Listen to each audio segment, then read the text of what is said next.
हो जाएगा, क्योंकि हुकूमत ने अक्सर शराइत पर अमल दरामद भी शुरू कर दिया था। इसके बावजूद मुज़ाकरात में डेडलॉक क्यों पैदा हुआ है? आखिर IMF मज़ीद क्या चाहता है पाकिस्तान से, पाकिस्तान की गवर्नमेंट से?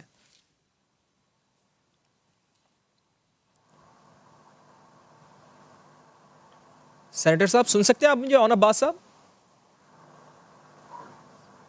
ठीक, ओन अब्बास साहब को गालिबन आवाज़ नहीं जा रही है, तो हिना परवेज़ की तरफ चल लेते हैं। हिना परवेज़ भट्ट साहिबा, क्या समझती हैं आप कि पाकिस्तान की मौजूदा मुआशी सूरत हाल में बेहतरी का इम्कान है, या आवाम मज़ीद महंगाई के लिए तैयार हो जाएँ? क्योंकि हुकूमत तो मुसलसल कह रही है कि आलमी कीमतों में इजाफे की वजह से हम कुछ नहीं कर सकते, और शौकत तरीन ने तो ये कह दिया है कि महंगाई मज़ीद बढ़ेगी। तो अब तो घबराना शुरू कर दिया आवाम ने। जय हिंद दोस्तों, स्वागत है आपका एक नया वीडियो पर।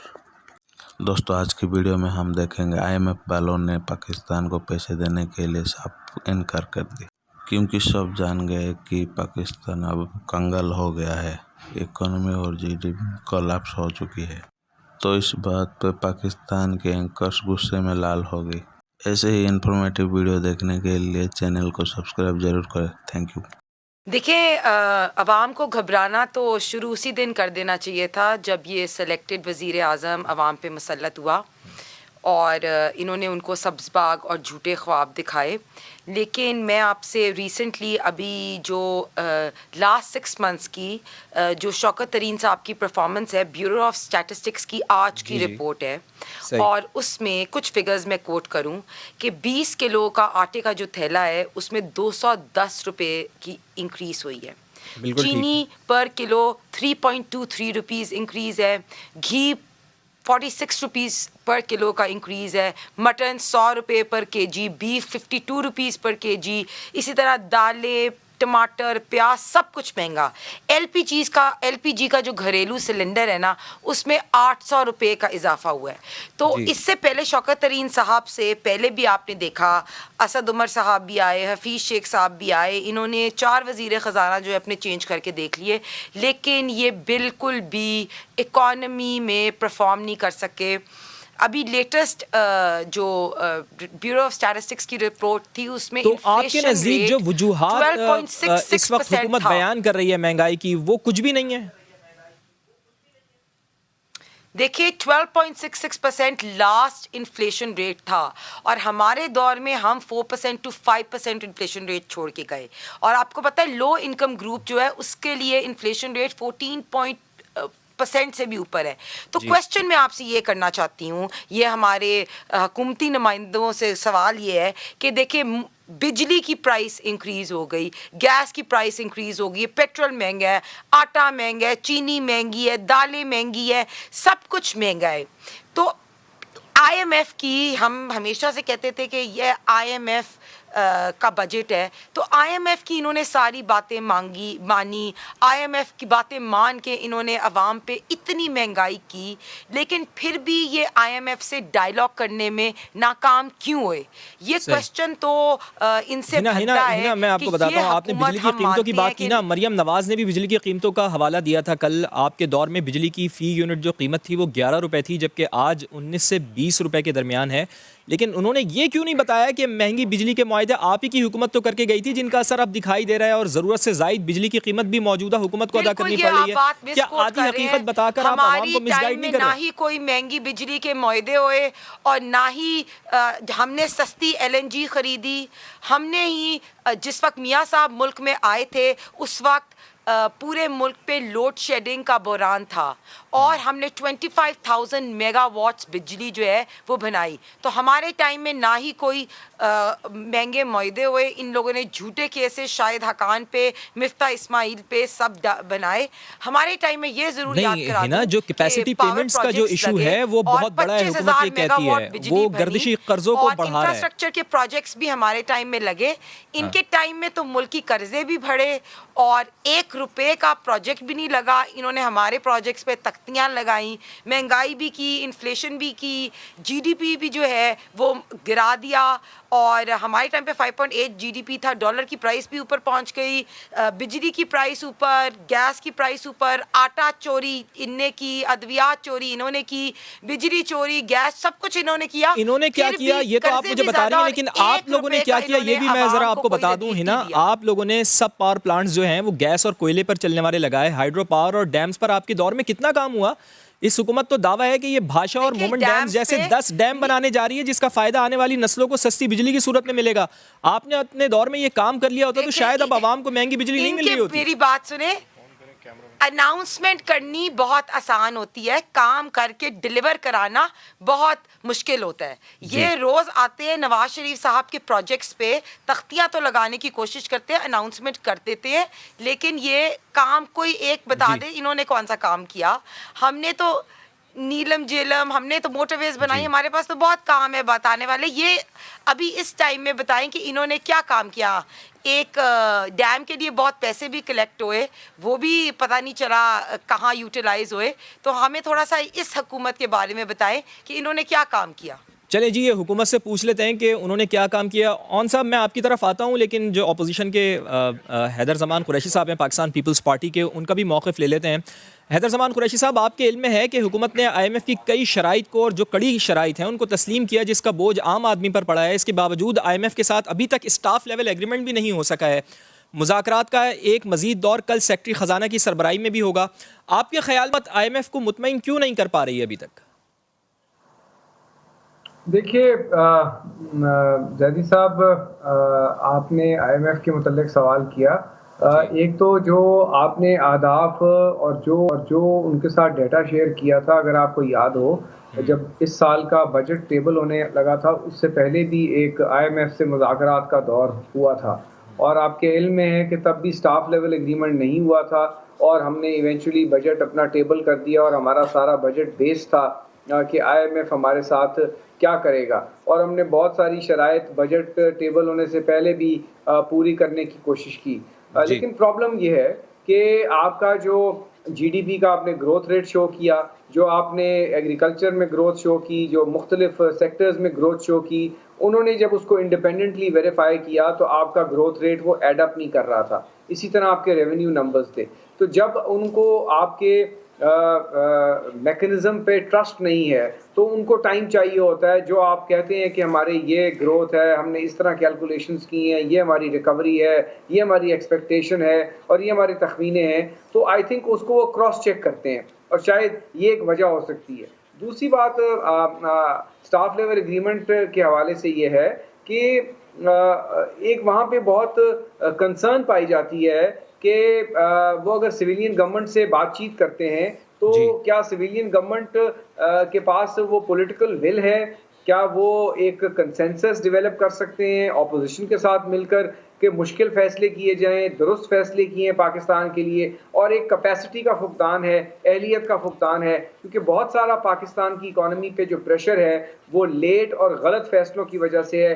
खा वो टाइमली LNG इंपोर्ट हो, खा वो पाकिस्तान का क्रूड ऑयल के साथ इंपोर्ट को आप जो है फ्यूचर्स में पैक कर लें। जब $10-20 प्राइस थी तो आपको पता था कि ग्लोबल इकॉनमी ने जब किक ऑफ करना है तो ये तेल ऊपर जाना है, तो बहुत सारे ममालिक ने अपने आप को हेज किया। इसी तरीके से आपने जो स्पॉट बाइंग की, उस वक्त 20 सेंट पे थी LNG, और वो भी बहुत महंगी थी, तो इस वक्त तो गालिबन 40-50 सेंट पे, और अब जो विंटर आ रहा है क्या वो आप अफोर्ड कर पाएंगे। तीसरी बात मैं आपको बिजली की हवाले से करना चाहूँगा, आप अभी हिना से बात कर रहे थे। ये एक मफरूज़ा बन गया है कि बिजली की महंगे होने की वजह सिर्फ कैपेसिटी पेमेंट्स हैं, ये दुरुस्त नहीं है। कैपेसिटी पेमेंट्स एक उसका कंपोनेंट है जो कि बढ़ गई है क्योंकि आपने करेंसी को बहुत ज़्यादा डिवैल्यू कर दिया, आपने डेट आ गया, उस पर फ्यूल प्राइस एडजस्टमेंट्स आ गई। लेकिन असल जो इसकी एक वजह है, मेन कॉज, वो ये है कि आपके लाइन लॉसेस बढ़े हैं।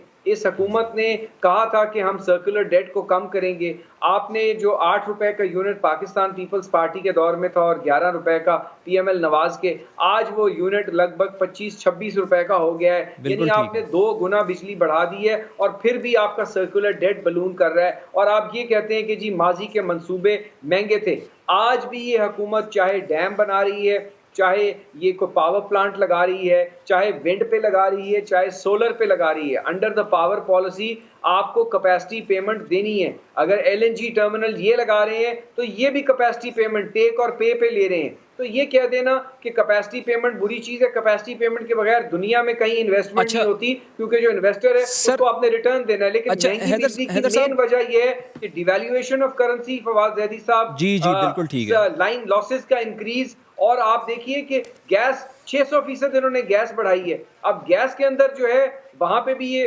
नई चीजों को संभाल पाए। अभी एलएनजी आएगी तो वो सबसे महंगी आएगी, इससे इंडस्ट्री का काम महंगा होगा, रेजिडेंशियल और कमर्शियल पे इम्पैक्ट आएगा। तो all in all the house is totally in a chaos. और अब जो इन्फ्लेशन है, जैसे हिना बता रही थी, 14% तो इदारा शुमारियात कह रहे हैं रूरल इन्फ्लेशन है, 12 साढ़े 12 ये है, और ये बढ़ेगी क्योंकि अभी 12 हफ्ते में 22-23 रुपए जो करेंसी डिवैल्यू हो गई है। बिल्कुल ठीक है। हैदर ज़मान कुरैशी साहब, आपकी तवज्जो दिलाना चाहता हूँ, आपने फवाद चौधरी का ट्वीट देखा होगा, उसमें उन्होंने कहा है कि हम दुनिया से अलग किसी सैयारे में नहीं रहते, दुनिया में तेल और गैस ऊपर जाएगा तो पाकिस्तान में भी जाएगा, हर चीज़ पर सब्सिडी नहीं दे सकते।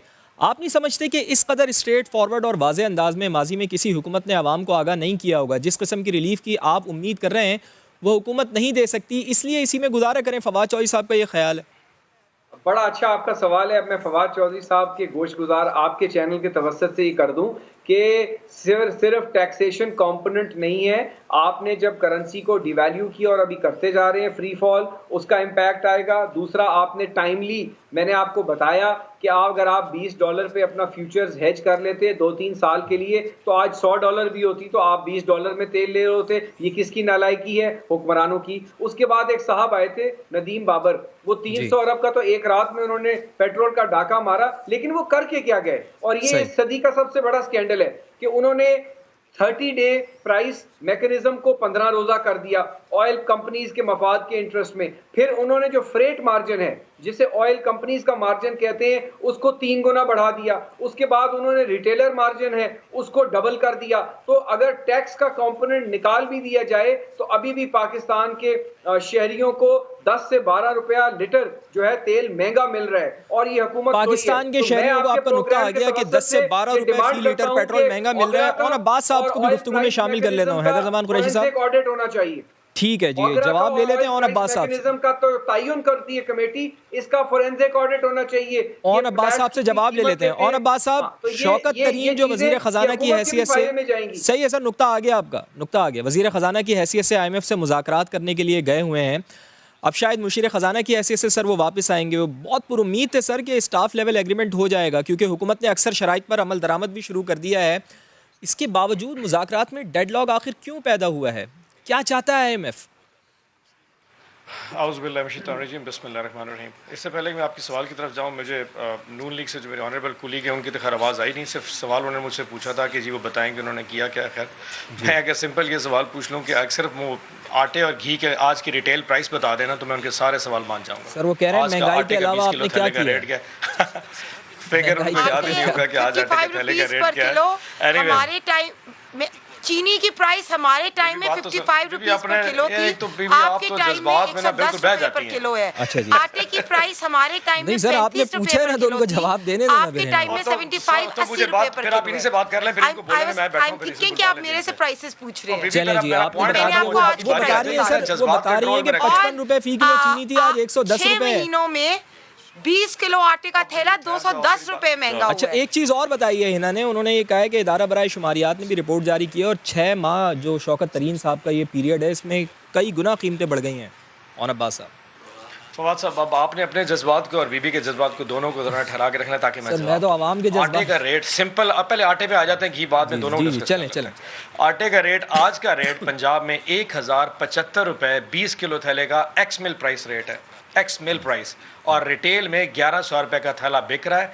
डिमांड का अंदाज़ा कोई नहीं, लेकिन 7000 टन डेली आटा सप्लाई हो रहा है और वापसी पे 2000 टन वापसी आ रहा है। यानी कि 1100 रुपए में आटे की जो डिमांड है वो पूरी हो रही है और एक्सेस सप्लाई की वजह से आटा वापसी आ रहा है। एक तो रिकॉर्ड दुरुस्त कर ले। नंबर 1, पहली दफा गवर्नमेंट ने इसी साल 1400 से 1800 बात कंप्लीट करने दें ना उनको, है ना, बात कंप्लीट करने दें उनकी, अपनी बारी पे बोलिएगा प्लीज। नहीं, बात सप्लाई डिमांड की नहीं हो रही, बात प्राइस की हो रही है। आप सप्लाई डिमांड की क्यों बात कर रहे हैं? है ना, आप आपके पास मैं आता हूँ, देखिए उनको बात कंप्लीट करने देना, सेनेटर साहब को बात कंप्लीट करने दें। सेनेटर साहब बोले आप।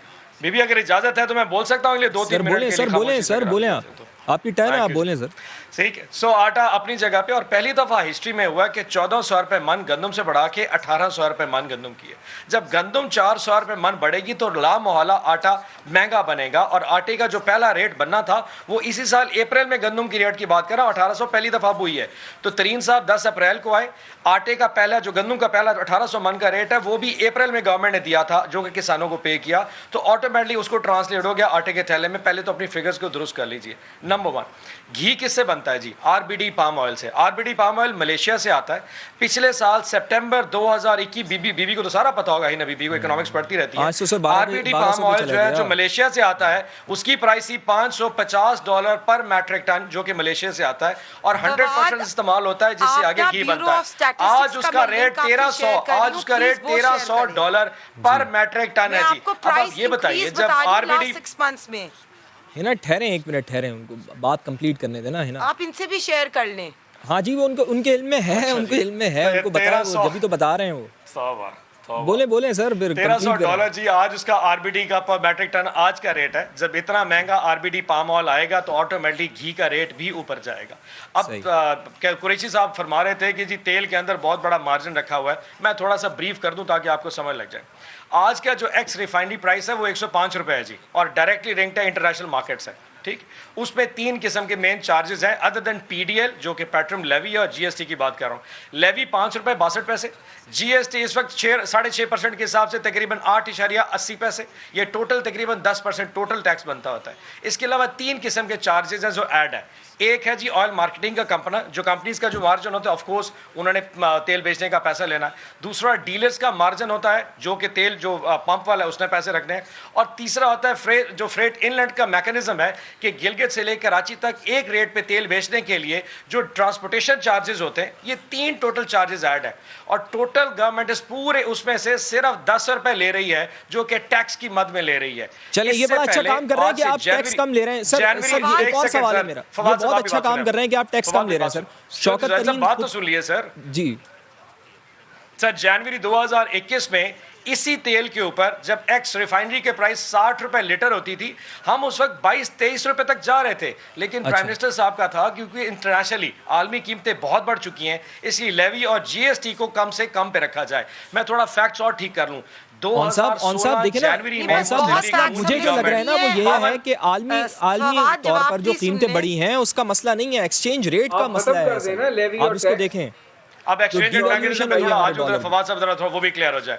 आपको पता है कि इस साल इस 3 महीने में जुलाई 2000 जी मैं आपको देता हूं, अभी टाइम दे रहा हूं मैं अभी आपको, पहले उनको कंप्लीट तो करने दें। जुलाई 2021 से लेके सितंबर 2021 से इन 3 माह में जो टोटल ऑयल की इंपोर्ट बढ़ी है जी, पिछले साल में कंपैरेटिव तकाबली जायजे में $2.3 अरब का तेल आया था, इस साल $4.5 अरब का तेल आया है। और वो तेल की डिमांड नहीं बढ़ी, डिमांड सिर्फ 10% बढ़ी है, बाकी सारा उसका जो प्राइसिंग का इम्पैक्ट 85% प्राइसिंग का इम्पैक्ट है। जब आप ऑयल के इंपोर्ट्स आपके बिल बढ़ते हैं, ऑटोमेटिकली सप्लाई ऑफ डॉलर्स के ऊपर आपके प्रेशर आएगा, यानी कि डिमांड आपकी इंपोर्ट बढ़नी है तो ऑटोमेटिकली डॉलर ज्यादा परचेज होना, मार्केट में कीमतें बढ़नी है, आपको पेमेंट करनी है। ये तो चले ऑन साहब इस चीज का तो जवाब देना। शौकत तरीन खुद भी तस्लीम करते हैं कि महंगाई में कमी का कोई इम्कान नहीं है, और ये बात दुरुस्त भी है क्योंकि ये एक ग्लोबली चीजों की कीमतें बढ़ रही हैं सर। लेकिन दुनिया में जहां हुकूमतें अवाम पर बोझ मुंतकिल करती हैं, वहीं बहुत सारा रिलीफ भी देती हैं के ऊपर खड़ी। सर कुव्वत खरीद में भी तो इजाफा करना है ना आपको। आपकी हुकूमत ने अभी तक अवाम पर बोझ मुंतकिल करने के अलावा किया क्या है सर? ज़ेरी साहब थोड़ा सा समझने की कोशिश कीजिए। हम जब पिछले साल जब बजट बना रहे थे, जब हमने फिगर 3.96% की दी थी, उस वक्त किसी को पता नहीं था कि इस वक्त मतलब जो इवन के सऊदी अरब को भी नहीं पता था कि डॉलर $85 पे चला जाएगा। इतना ज़्यादा जब ह्यूज बिल आया और आपका डेफिसिट, करंट अकाउंट डेफिसिट में गया, तो उसका इंपोर्ट बिल प्रेशर डॉलर्स पे आना था। ये किसी के सहन और गुमान की बात नहीं है। जब हम अपना मैनिफेस्टो बना रहे थे, शायद हम भूल गए कि 2021 में या 2020 में कोविड भी आएगा। ये सारी चीज़ें आपकी सोच से बाहर थी। जब वैक्सीनेशन के बाद दुनिया की इकॉनमी खुली है तो डिमांड अचानक जी जरी, और वो किसी एक चीज की नहीं बढ़ी, वो हर चीज की बढ़ गई है। दुनिया की इकॉनमी में ये हाल है कि आज अमेरिका में 70% जो आपके ये कंटेनर्स होते हैं वो ब्लॉक हो चुके हैं, वो खाली होके वापस नहीं जा रहे। दुनिया ये एक्सेस ही नहीं पर आ रही थी, इतनी जल्दी इकॉनमी रिवाइव हो जाएगी।